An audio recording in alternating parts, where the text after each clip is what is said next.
concert ya Fally eza incompatible na babengi ba problème ya bénité to ba problème ya est.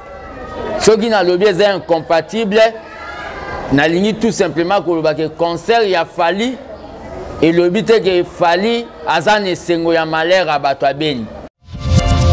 Ayebana po na libanga ya Fally Martin Fayulu Faden House. Fally nda sala ke bato ba yeba Fayulu. Les messieurs en question azaba Jean Yabato baloba mbisi alandaka place Maïtcholak. Lelo akomi politicien apesa vraiment bato pe mot d'ordre ba yokai. Eza mawa mingi. Les messieurs wana les chroniqueurs azalaka na manifestation oyo ya aussi. Tokoma kaka vero babengi triomphal. Na kati ya marche lere ebanda abanda osala makelele trop mais lere basoda baye babetika ya gaz mais ça koma babengi gibier mboloko mbango abanda nzela sayo il n'est même pas combattant. Je ne vois pas pourquoi Togo continuer à maintenir mesure wana vis-à-vis ya ba musicien na biso mesure tozwaka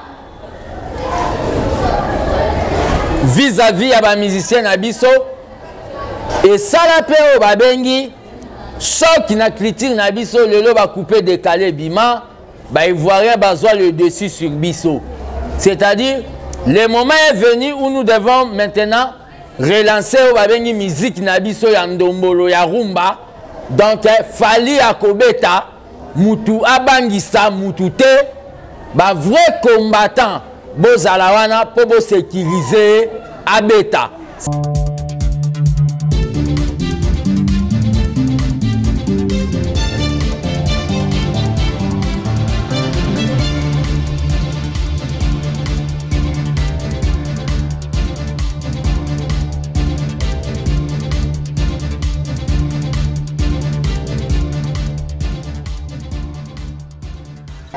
Mais les autres est beaucoup plus kolobela. Concert il y a Messieurs Fally Ipupa au ngana linga robenge mingi Anelka. Concert néo est prévu le 28 si je m'abuse pas. Azolinga abeta na niveau ya Europe. Concert en haut eza na ba voix ya quelques individus bazo s'élever pour balobake Fally azana droit ya kobeta te. Tant que gardien du temple lelo na surtout koyeb sabatu dans la vie il y a un temps pour toutes choses. Il y a un temps pour combattre, il y a un temps pour construire. Il y a un temps aussi pour se divertir. Donc il y a aussi un temps pour pleurer. Concert ya Fally eza incompatible na babengi ba problème ya bénité to ba problème ya est. Soki na lobi eza incompatible na lingi tout simplement koloba ke concert ya Fally et lobi te ke Fally aza ne sengo ya malheur a bato abeni.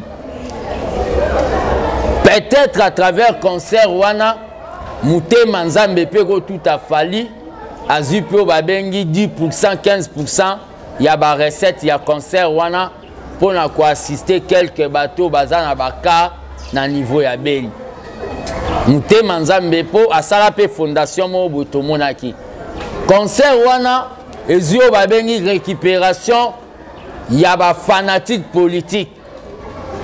Bato babosani ke le monsieur Martin Fayulu azalaki o babengi azalaka pire vie ya Fally. Abwaga ekutu ayebana po na libanga ya Fally Martin Fayulu Faden House. Fally nda salaki bato bayeba Fayulu. Lelo babosani suite na o babengi ba ranking, suite na o babengi mitema mabe. Il y a un certain chroniqueur a commis politicien. Lelo vraiment Et ça pour occasion à bien to rappeler pe na chroniqueur wana nazoboa autant à combo na epo ako ya kozwa succès. Chroniqueur wana c'est monsieur Jacquin Dala abandara d'émission comme analyste culturel na son doré ya Laura Tendance na Mirador. Azabara na chaîne Money Banzondo TV, ba canal Fitir, a Komikoya, na son doré, comme analyste. Et après, avec Botola, émission ya moi c'est abattu, Laura Tendance. Ba eko kende na aventure o babengi soki ndula war, lelo et comment babengi ke sans suite. Projet moko boye basalaki yango kaka na tina ke balakisa batu bakoki. Les messieurs en question azaba genre ya bato baloba mbisi alandaka place ma etolaka. Lelo akomi politicien apesa vraiment batu pe mot d'ordre bayoka ye. Eza mawa mingi apesa mot d'ordre bayoka ye. Lelo eza le 25 jour au Rossi à Koufaka. Tozalaka na manifestation ya Rossi na olongola pe na ote ma quelques minutes pour na Rossi. C'est le jour que Rossi à Koufaka les messieurs wana les chroniqueurs azalaka na manifestation oyo ya Rossi. Tokoma kaka vers babengi triomphal. Na kati ya marche l'air banda abanda sa makelele trop mais l'air ba soda bae ba betika gaz mais ça comment ba bengi gibier mboloko mbango abanda nzela sayo il n'est même pas combattant mais là comme on a courage ya opesa batu o ba bengi mot d'ordre que fallait abétater. Hier il était chroniqueur de musique, c'est-à-dire il soutenait l'art. Toboyaka ba musicien ba beta parce que il n'y a que distraction na mitu ya ba congolais po to alaki na ba bengi combat moko ya ko se débarrasser na Kabila. Maintenant Kabila est parti, je ne vois pas pourquoi Togo continuer ko maintenir mesure wana vis-à-vis ya ba musicien na biso. Mesure tozwaka vis-à-vis ya ba musicien na biso et ça la peo ba bengi choc na critique na biso lelo ba couper décaler bima ba ivoirien bazwa le dessus sur biso. C'est-à-dire le moment est venu où nous devons maintenant relancer ba bengi musique na biso ya ndombolo ya rumba. Donc fali akobeta mutu abangisa mutu te ba vrai combattant bozala wana po bo sécuriser abeta. C'est aussi une occasion pour vous yako feto babengi nouveau pouvoir oyo tozui avec Fati Béton. Et ça pour occasion on a bo fetan ote na cadre ndoule. Et ça la mape moi kala ba mon appel ba teni ba réunion ya 2020. Et ça occasion. Mais concert il a fallu oyo récite nango ezali récite ezali il faut fali a dédié yango na ba musicien nyonso récite concert a fali oyo eza ya Koffi Olomide ya Weranson ya Jibin Piana ya Fabrigaz ya ba musicien tout na kobosana donc eza ba maman récite ya concert oyo ya fali ya lelo et sengi eza dédié na ba musicien tout mutema mabe ezalate de côté fali pe qu'il lui est pas au babengi triomphalisme na otigoloba motema nzambe tout a fallu pour conseil ko réussir déjà 15% et kende na o babengi humanitaire pour na bato abeni. C'est étonnant na mutu mo asila kala na sundama et suéde un certain monsieur Boketu lokola sila akoma mutema mabe azoloba pe ke fali na kama alem Boketu apesa ba mot d'ordre batumsu bayokaki yo boza combattant oyebi koza diaspora oyebi ke olataka ba rayon ya solo ya 2023 oyebi ke oza combattant oza no combattanta bate zala na concert mutu abangisa muningate. Et à part ça, le moment est venu pour interpeller le ministre de la Culture. Ça doit finir na pouvoir na biso que les musiciens basalara babengi action en solo. Tout le monde au Sénégal, ceux qui yusundu à Kogobeta, au commis ministère de la Culture, Yabango, toute la coopération internationale. Et je sais vraiment que prochainement, ceux musiciens passent les mains en baboué et posent à la tête. Et je sais prochainement, ceux musiciens linga ke Kogobeta, ministre de la Culture a commis ministre de la Culture Yamboka o misa ke betaneti ya Belgique, France, Angleterre.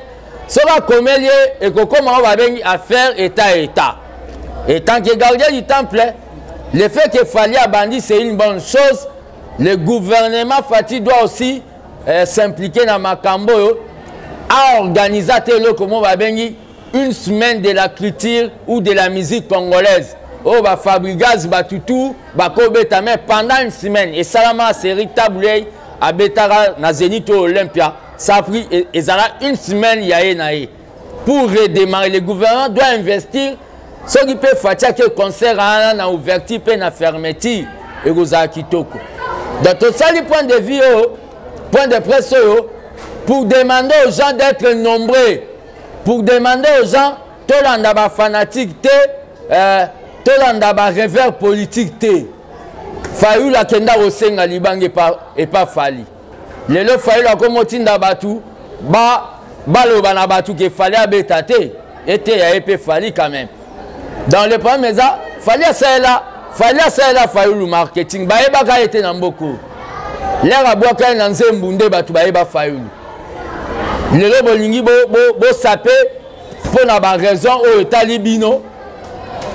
Dans Tolobi na batuke concert wane kobeta tout combattant au hasard à niveau diaspora bozala wana pona rocha mwana mboka fali pupanel kamaboko abeta soka beti e kozala o babengi lokumu ya bavienne nyonso o baza baji bien pia na ba kofi ba we ranson e kozala lokumu pe e kozala redémarrage ya musique na biso poto contrecarré bato ba couper décalé wana o ba comment ko dominer sur biso et belé boya loba politicien non la politique culture est important ce que ça est important mais ba ça est là au ministère mobimbate donc tozui moment parce que to sentir pas ministre de la culture moi silence mo boye au moment où un groupe des aventuriers des fanatiques bazo menacer moi na mboka fali.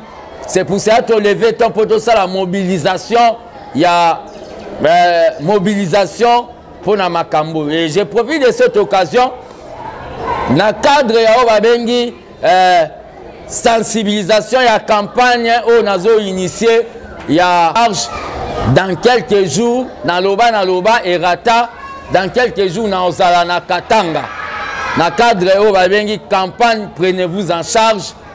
Kokende ko la conscientisation ya peuple pour peuple atelema azala impliqué na ndenge makamboka peuple azelate basalela e peuple a dénoncé batutu oyo bazolinga baya na babitidi ancien régime donc na ozala na Katanga dans un avenir proche donc numéro nanga ya contact eza plus 243 85 0 84 65 55 plus 243 85 0 84 65 55 na ebisi bino bo sepeli na tondeli bino bo sepeli bolamu na concert ya fali boza d'esclave batute makambu wana ya mbago to tchakango poto za la concentrer na départ à Kabila Sakei,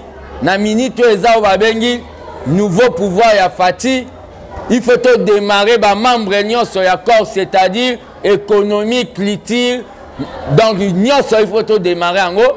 Donc c'était ça communication nango na ngana sala lelo. Merci beaucoup.